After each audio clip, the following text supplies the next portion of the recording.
बहुत मुश्किल से माओ ने जनकर दो भाइयों को आपस में भाई बनाया है, मगर शैतान आपस में दो भाई को लड़ाकर एक दूसरे के घर से रिश्ता तोड़ देता है। ये उसकी शादी में शरीक नहीं होता, वो उसकी शादी में शरीक नहीं होता।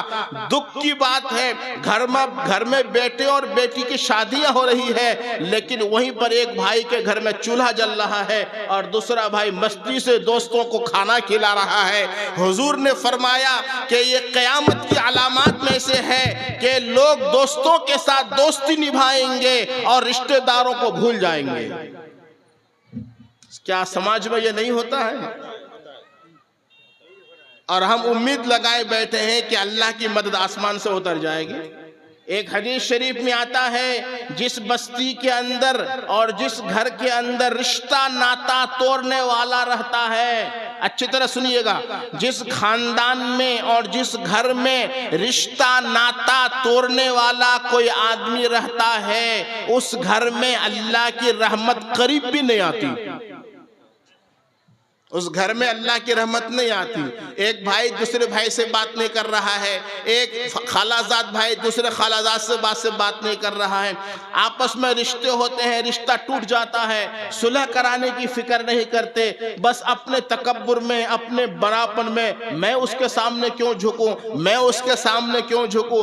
हालांकि सिर्फ अगर आप खाली एक मरतबा सलाम कर दें अपने भाई को, अस्सलामु अलैकुम, हजार उलमा ने लिखा है कि एक दिन सलाम कर दो, दूसरे दिन सलाम कर दो, तीसरे दिन बड़ा से बड़ा दुश्मन भी तुम्हारे करीब आ जाएगा। क्योंकि सलाम के अंदर अल्लाह ने वो मोहब्बत रखा है। सलाम को आप समझते हैं क्या चीज है? अस्सलामु अलैकुम व रहमतुल्लाहि व बरकात, इसके अंदर चार चीजें हैं। मैं कहता हूं अब्दुल सलाम भाई को, फजलू भाई को, अस्सलामु अलैकुम व रहमतुल्लाह व बरकातुहू, गोया मैं उसको तीन बातें कह रहा हूं। क्या फजलू भाई, मैं आपको सलाम कर रहा हूं, मतलब समझे आप सलाम का क्या? यानी मैं अल्लाह से कह रहा हूं कि या अल्लाह, मेरे भाई फजलू पर सलामती नाजिल फरमा, मेरे भाई फजलू के घर में बरकत दे, मेरे भाई फजलू के घर में रहमत नाजिल फरमा। आप गौर कीजिए, मैं अगर दुश्मन के लिए तीन चीजें मांग रहा हूं, ए अल्लाह मेरे दुश्मन को सलामती दे, मेरे दुश्मन के घर में बरकत दे, मेरे दुश्मन के घर में रहमत नाजिल फरमा। आप जब अपने भाई के लिए तीन दुआ करेंगे तो आपकी दुआ तो भाई के हक में जब कबूल हो जाएगी तो उसके दिल में दुश्मनी कहां रहेगी। लेकिन कोई आदमी क्या कहेगा, है पहले भी सलाम करो, वहां करो,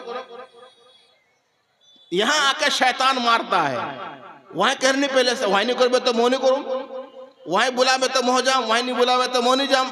ये है हमारी बराबरी, इस पर आ रही है। अगर इसी का नाम समाज है तो फिर अल्लाह के नबी के हदीसों को दफन कर दो। हुजूर ने इरशाद फरमाया, अहसिन मन असा इलैक। क्या है भाई? अल्लाह फरमाते हैं, फजलू देख, अगर तेरा भाई तुझसे बुरा कर रहा है तो अहसिन, तू उसके साथ अच्छा कर। ये नबी ने सिखलाया, नबी ने बराबरी नहीं सिखलाई। बराबरी तो ये एहसान का हुआ, एहसान करो, अहसिन मन असा इलैक, सिल मन क़तअक, जो तुझसे रिश्ता तोड़ रहा है तू जोड़। अगर तू कहता है कि वो जुड़ेगा तो मैं भी जुड़ूंगा, तो ये जुड़ना का हुआ, ये तो बराबरी हुई। बराबरी पर मदद का वादा नहीं है, सिलमन क़तअक, रिश्ते को जोड़ने पर मदद का वादा है बहुत मुश्किल, थोड़ा दिल पर भारी पड़ेगा, लेकिन एक मर्तबा भारीपन को अगर आपने हटा दिया, शुरू में आपको 100 किलो का बोझ मालूम होगा। नसीम भाई से मेरा झगड़ा हो गया मान लीजिए, और 3 दिन चला गया, चौथे दिन सलाम करने में 100 किलो का बोझ लगेगा, मगर यकीन मानिए अगर मैंने पहले दिन सलाम कर लिया तो लगेगा कि 100 किलो का बोझ उड़ गया है। आपको इतना अच्छा लगेगा, ऐसा अच्छा लगेगा, क्योंकि शैतान बीच से हट चुका है, अल्लाह की रहमत दोनों को पकड़ लिया है। अब अल्लाह की रहमत के सामने शैतान चूर चूर हो जाएगा, वो कहेगा कि यहाँ मेरा तो चला नहीं। मैं तो इसी वजह से हदीस में है कि जब मियाँ बीवी में झगड़ा होता है, मियाँ बीवी में जब झगड़ा होता है तो सबसे बड़ा खुश शैतान उस दिन होता है जिस दिन किसी घर में मियाँ बीवी में झगड़ा करा दिया, शैतान की मीटिंग होती है और आपस में शैतान कहते हैं कि तूने क्या किया, तूने क्या किया, तूने क्या किया। तो एक छोटा बदमाश एक तरफ बैठा रहता है, वो सामने आता है, हजरत मुझसे कुछ नहीं हुआ, कुछ नहीं किया, कि हाँ बस एक छोटा सा काम किया, क्या कि आज फुला जगह मियाँ बीवी में झगड़ा करा दिया। इब्लीस खड़े होकर उसको गोद में उठा लेता है कि असल काम तूने किया, असल काम तूने किया। मेरे दोस्तों, हदीस में आता है कि अगर कोई मोमिन बंदा अपने मुंह से तलाक निकालता है और कहता है कि मैंने मेरी बीवी को तलाक दे दिया, अल्लाह अकबर, अल्लाह के नबी ने फरमाया ला तुतल्लिकुहुन्ना, ऐ मर्दो औरतों को तलाक मत दो, फइन्न तलाक यहतज़्ज़ु मिन्हु अर्शुर रहमान। जब कोई मर्द अपने मुंह से तलाक निकालता है और अपने बीवी को तलाक देता है तो अल्लाह ताला का अर्श थर थर कांपने लगता है। यहतज़्ज़ु मिन्हु अर्शुर रहमान, क्या हो गया जमीन पर कि फुला बंदे ने मेरी बंदी को तलाक दे दिया। फरमाया कि ऐ मुसलमान मर्दो, अपने बीवी की गलतियों को माफ करना सीखो, इसलिए कि वो बीवी अपने घर को छोड़कर, अपने माँ बाप को छोड़कर तेरे घर आई है, तेरे घर पे आकर अपने को बसाई है। उसकी थोड़ी थोड़ी गलती से उसको मत ताना दे, उसको मत ठुकरा, उसको मत जलील कर, बल्कि अपनी बीवी के साथ सबसे अच्छा व्यवहार कर।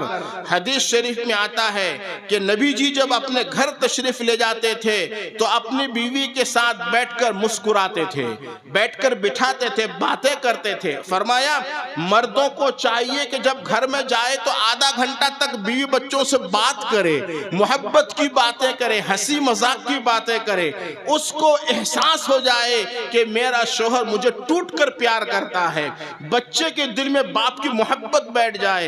ऐसा नहीं कि आप घर में गए और ऐसे गुस्से से घुस रहे हैं कि ना बेटा करीब आ रहा है, ना बेटी करीब आ रही है, ना बीवी करीब आ रही है। बीवी कहती है डर से अपने बेटे को, बेटा थोड़ा सा तुम्हारे बाप के पास जाओ, बड़ा गुस्से में है। ये मर्दों का कमाल नहीं है। हजरत रसूलुल्लाह सल्लल्लाहु अलैहि वसल्लम अपने बीवी के कामों में खुद शरीक होते थे। कभी कभी अपने घर में यख्दिमु नफ्सहु, हदीस का लफ्ज है, घर में घुसकर अपना काम खुद भी कर लेते थे। अपने कामों में अपने कपड़ों के अंदर खुद सुई लगाते थे, अपने जानवरों का खुद दूध धो लेते थे, अपने जूतों को खुद कांटा लगा देते थे। यह सरकार दो आलम की बात कर रहा हूँ, हमसे ये कभी नहीं होता। हो सकता है फजलू भाई कर लेते होंगे कि घर गए, हमारी बीवी दोपहर 2 बज गए, हमने ये तो कहा कि खाना लाया कि नहीं लाया, लेकिन कभी ये नहीं देखा कि उसने 20 कपड़े धोए हैं तो जाकर उनसे कहने कि जाओ अब तुमने धो दिया है, चलो ये कपड़े मैं सूखने दे देता हूं। किसी मर्द ने अपने शोहर के साथ या किसी बीवी के साथ, किसी शोहर ने कभी ये नहीं कहा होगा कि चलो तुमने इतने कपड़े धो दिए हैं, अब दोनों मिलकर सूखने दे देते हैं, बैठकर साथ में खाना खाएंगे। आप में से किसी मर्द ने किया है? किया भी होगा तो अभी तो शर्म से नहीं बताएंगे, अगर किए हैं तो अच्छा है, लेकिन नहीं किए हैं तो करना चाहिए।